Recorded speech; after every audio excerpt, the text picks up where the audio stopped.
Our call to worship and chalice-lighting words this morning are by outgoing Unitarian Universalist Association President Reverend Susan Frederick Ray. She wrote, "As we light our chalice this morning, may we be mindful of how radical and powerful love is, and how dangerous those who use fear perceive love to be. May we know how necessary and essential it is to keep alive the message of universal love, of humanity and human dignity, of reverence for life, all creation in our hearts and in our actions. We are now among the keepers of that flame." Let us say now together our unison chalice lighting response. O flame of our faith, open our hearts and fill our bodies and souls with persistent strength. Enliven our spirits and engage us deeply in this life of ours, this sacred, essential moment now.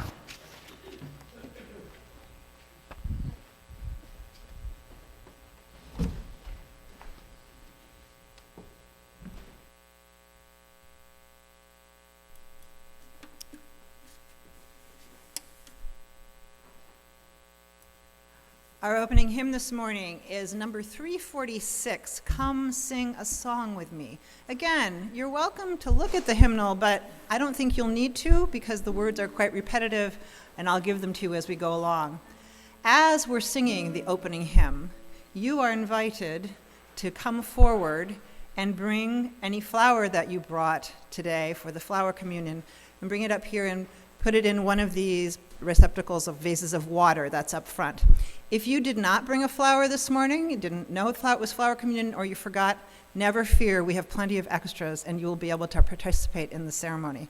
But at this point, it's time to bring forward the flowers as we sing number 346, "Come Sing a Song with Me." Please rise. Come sing a song with me. Come sing a song with me. Come sing a song with me, that I might know your mind. And I'll bring you hope when hope is hard to find. And I'll bring a song of love and a rose in the wind. Come dream a dream. Come dream a dream with me. Come dream a dream with me. Come dream a dream with me, that I might know your mind. And I'll bring you hope when hope is hard to find. And I'll bring a song of love and a rose in the winter. Come walk in rain. Come walk in rain with me. Come walk in rain with me. Come walk in rain with me, that I might know your mind. And I'll bring you hope when hope is hard to find.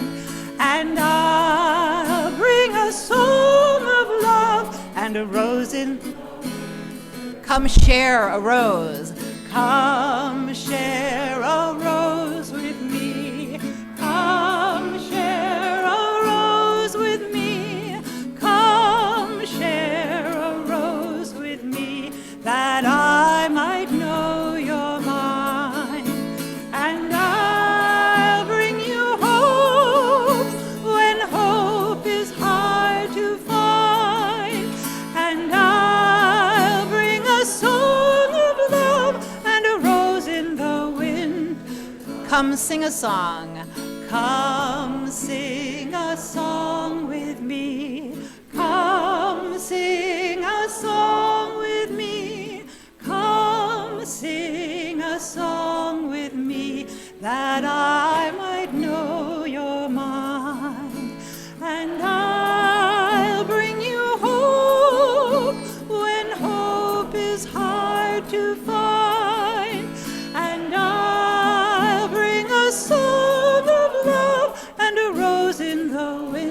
Come dream a dream. Come dream a dream with me. Come dream a dream with me. Come dream a dream with me, that I might know you're mine. And I'll bring you hope when hope is hard to find. And I'll bring a song of love and a rose in. Come share a rose. Come share a rose with me. Come share a rose with me. Come share a rose with me, that I might know you're mine. And I'll bring you hope when hope is hard to find. And I'll bring a song of love and a rose in the winter time. It smells amazing up here.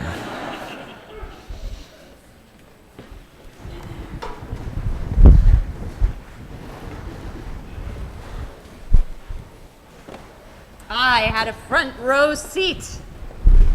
I'm the Reverend Amy Friedman. I'm the Minister of Religious Education here, and it was wonderful to see us create this together. Our gifts that we brought with us today to First Parish in Concord happened to be on the same table that we serve communion.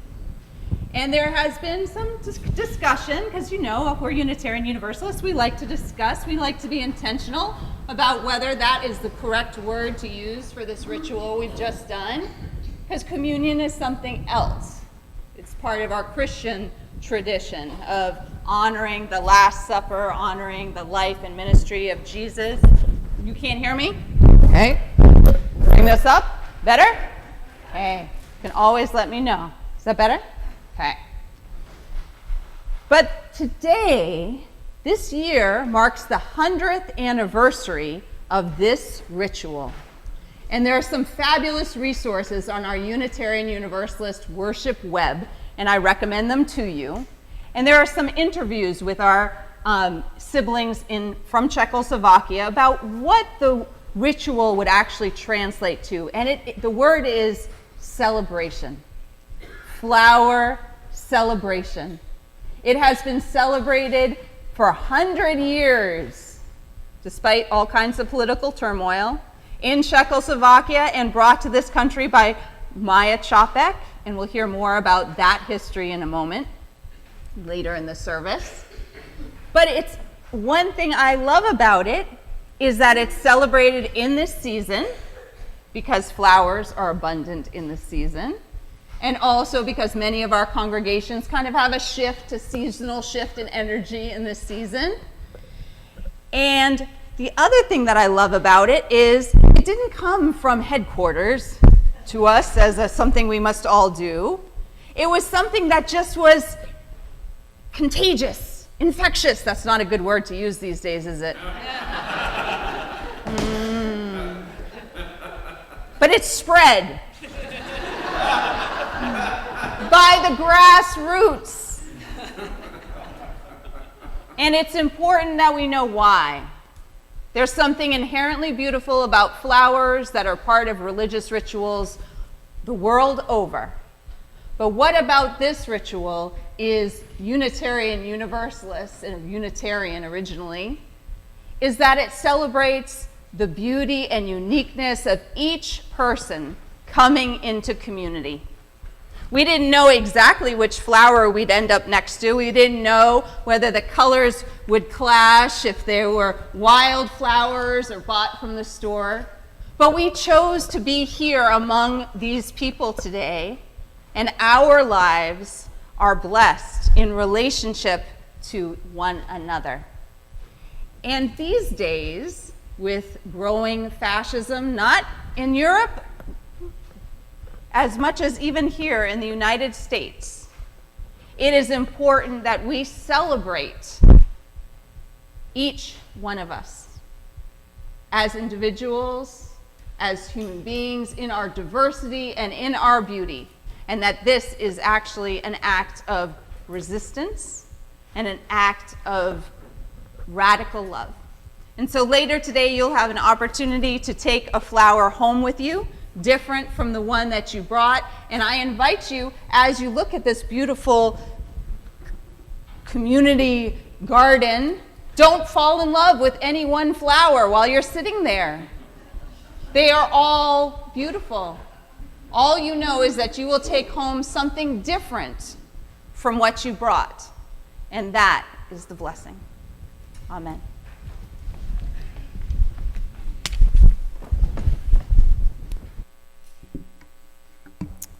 We have a bonus reading today. So we have two readings. The first bonus reading is the parable of the sower, and I read it from the Common English Bible. It's from Mark chapter 4, verses 1 through 9. Jesus began to teach beside the lake again. Such a large crowd gathered that he climbed into a boat there on the lake. He sat in the boat while the whole crowd was nearby on the shore. He said many things to them in parables. While teaching, he said, "Listen to this. A farmer went out to scatter seed. As he was scattering the seed, some fell on the path. The birds came and ate it. Other seed fell on rocky ground, where the soil was shallow. They sprouted up immediately because the soil wasn't deep. But when the sun came, it scorched the plants, and they dried because they had no roots. Other seed fell among thorny plants. The plants grew and choked the seeds, and they produced nothing. Other seed fell into good soil and bore fruit. Upon growing and increasing, the seed produced in one case a yield of 30 to 1, in another case a yield of 60 to 1, and in another case a yield of 100 to 1. He said, "Whoever has ears to listen should pay attention." Our second reading is Prayer for Desert Times by Margaret Keep. The journeys of our lives are never fully charted. There come sometimes to each of us deserts to cross. Barren stretches where the green edge on the horizon may be our destination or an oasis on our way, or a mirage that beckons and will leave us lost.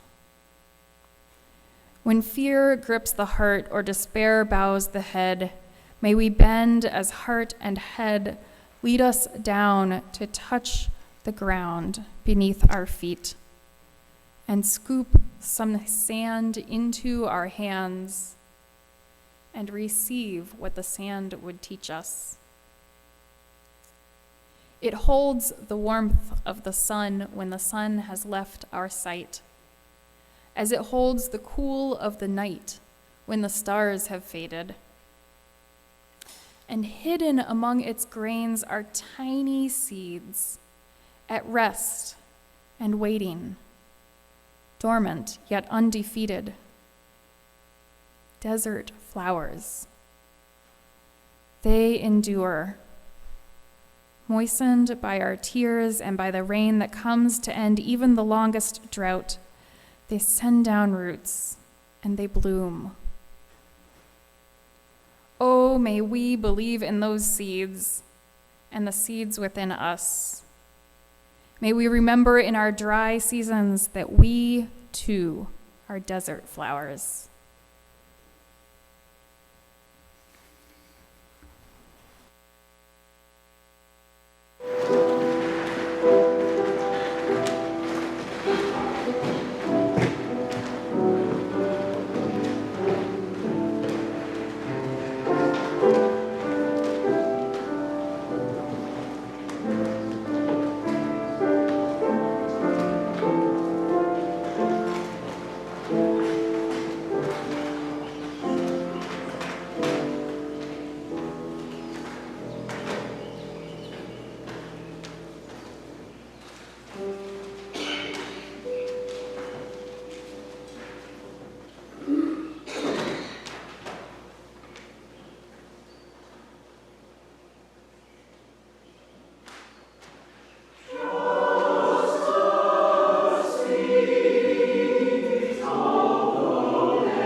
We begin this morning with a story written by David J. Paulet called The Law of the Garbage Truck.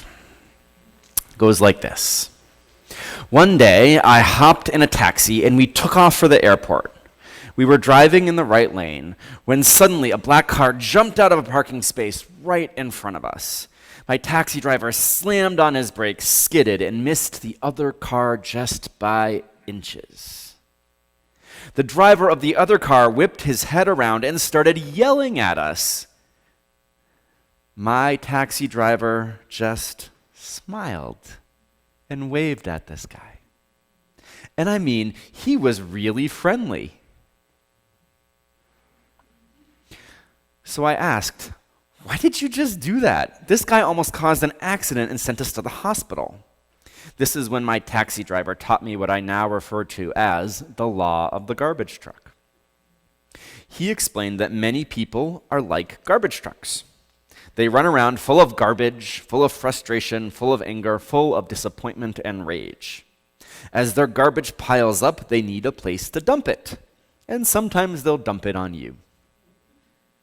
Don't take it personally. Just smile, wave, and wish them well, and move on. Don't pick up their garbage and spread it to other people in your life, whether at work, at home, or to people you don't even know on the streets. Always remember that grounded people do not let garbage trucks take over their day. Now, I like this story on a lot of levels, but especially for its takeaway message. Don't take on other people's emotional garbage. Sounds so simple when you put it like this, and yet often challenging to do in practice. In the context of our service this morning in the parable of the sower, it also has a further gift to offer us. We are all sowing seeds out into the world. Everything we do is sowing a seed, right? Every action we take. And before we even consider whether they are going to land in rocky soil or not, before we even worry about whether they're going to be eaten by hungry birds or choked by thorns, we need to think long and hard about what kind of seeds it is we are sowing. We've all met the person from Paulet's story, the person who just goes around dumping their garbage all over the place. Most of us, with some notable exceptions, including these days some of our state governments, most of us aren't like garbage trucks, though. Most of us don't go around spewing garbage all the time. We just, occasionally litter. It's certainly not very environmentally friendly throwing a casual piece of emotional trash out of the window of our car, especially when it lands on someone else. That's right. Every so often when we think nobody's looking or when we're so stressed we don't care, we throw a used styrofoam coffee cup out the window. Styrofoam, what were we thinking? And this isn't okay. Wait, sorry. Ha! Got that wrong. It is okay. Funny thing for me to say. It's okay. It's not ideal, but it is okay. We're human. We're imperfect. We make mistakes. But it does make me think. We are all sowing seeds all the time. And the question is, what kind of seeds are we sowing? What kind of seeds do you sow? Are you more like the garbage truck, or are you more like the kindly cab driver? And when you litter, which we all do sometimes, do you go back and try to pick it up later? My hope for all of us, myself included, is that we aspire to be like the cabbie in the story. I hope we aspire to sow seeds of love. I hope we sow seeds that bring greater joy to this world. I hope we sow seeds that bring greater safety, seeds that bring peace, seeds that bring happiness, seeds that literally fill people's bellies who might otherwise go without.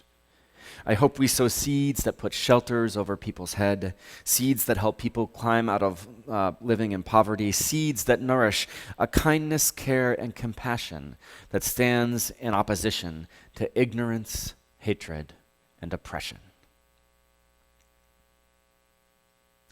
The parable of the sower is wonderful, and in its focus on where the seeds land, it leaves a couple of really important parts out.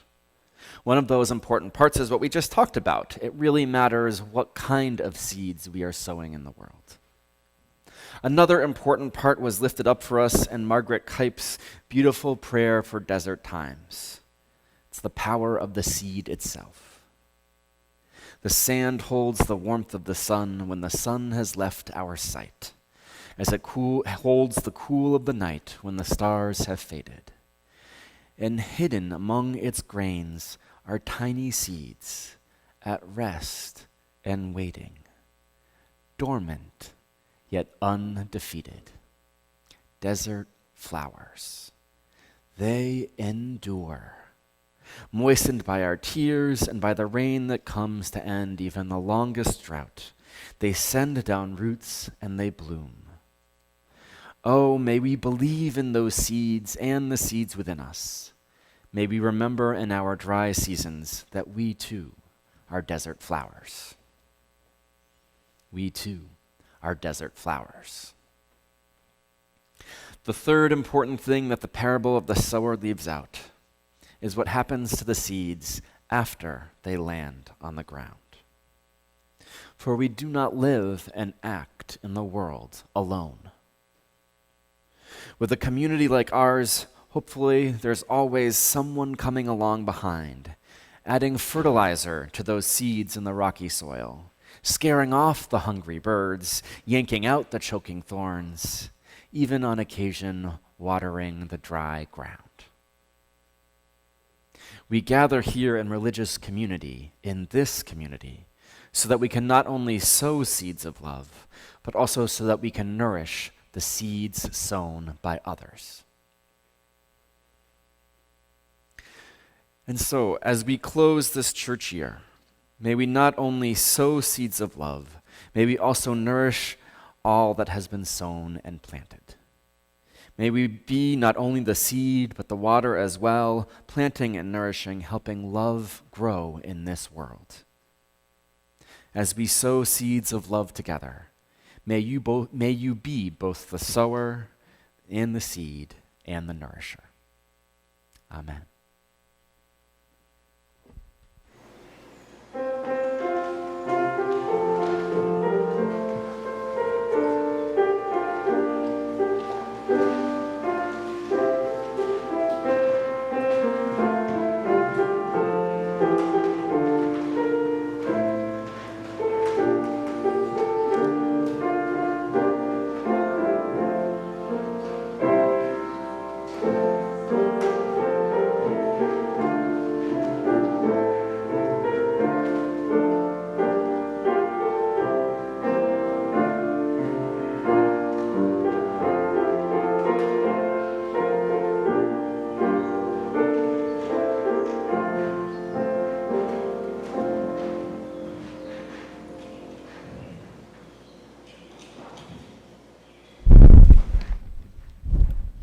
I know you're familiar with that song, "'Tis a Gift to be Simple" or "Simple Gifts," written by the Shakers and sung by many people.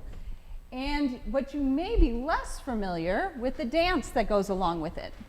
So I'm going to teach you that dance this morning.